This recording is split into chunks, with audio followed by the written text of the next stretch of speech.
Almost every time I go somewhere new, someone walks up to me and asks me if I'm a teenager or in my early 20s.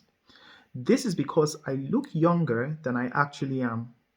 Now, having this in mind, I've always wondered how I can speak to a group of people and be taken very seriously rather than being dismissed as a young person or someone with little experience. I read an article today that buttresses some of the strategies I already use, and I thought it's great to share with you. The first one is to speak a little slower. Now, many times when we try to rush what we say, we're trying to demonstrate that we are very mindful of the time of other people and we think we're encroaching on their time and trying to say whatever we want to say so quickly for them to listen and then give them back the opportunity to say whatever they have to say. Now, you probably noticed that I was just talking so fast and almost rambling, and I come off as someone who is nervous and who is unsure of what they have to say. The strategy here is to speak more slowly. Try to pace your words and how you speak. Be mindful of your intonation, but I'll talk about that later. Emphasize particular words you want people to pay attention to and deliberately pause. When you do this, you give the impression that you're confident about what you're saying and that you expect people to listen in at what you're saying because it is important. The second tip is to interrupt an interrupter.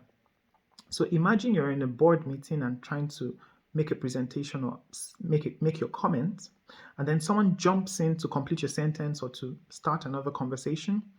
You should politely take back your conversation from that person. And what that means is you interrupt them back in a polite manner, telling them that, may I finish?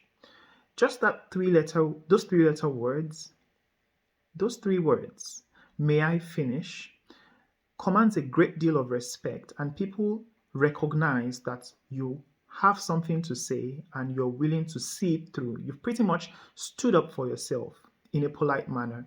So every time someone jumps in to cut you, don't let it pass. Don't just keep quiet and let the conversation continue.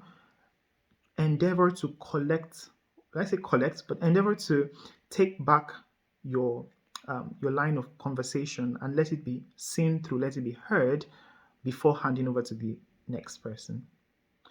The third tip in communicating assertively is explaining the bigger picture.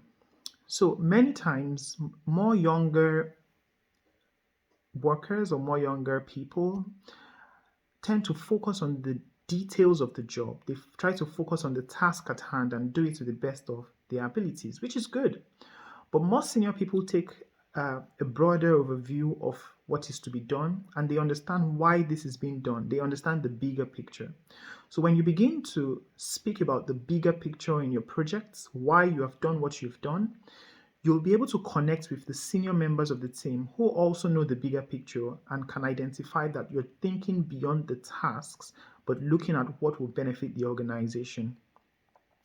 And the fourth tip I want to share with you today is don't make your statements sound like questions. So when you make a statement and you end it on a higher pitched, when you end it in a high tone, for example, I think I'm going to send this to you today.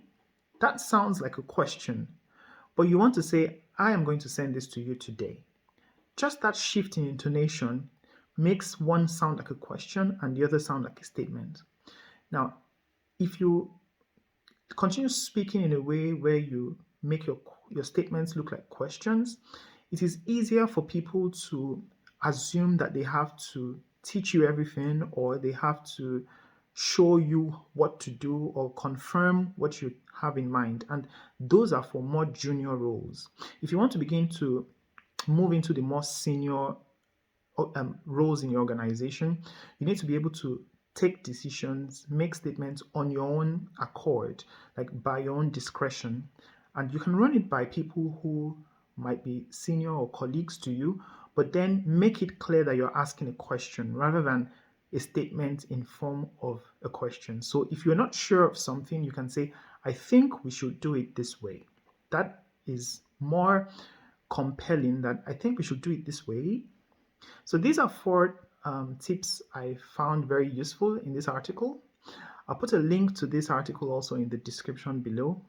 Thank you for watching day 35 of the 100 Days Consistency Challenge.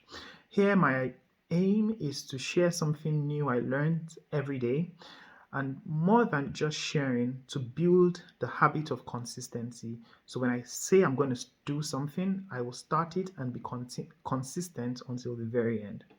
Thank you for watching this video. I'll see you tomorrow.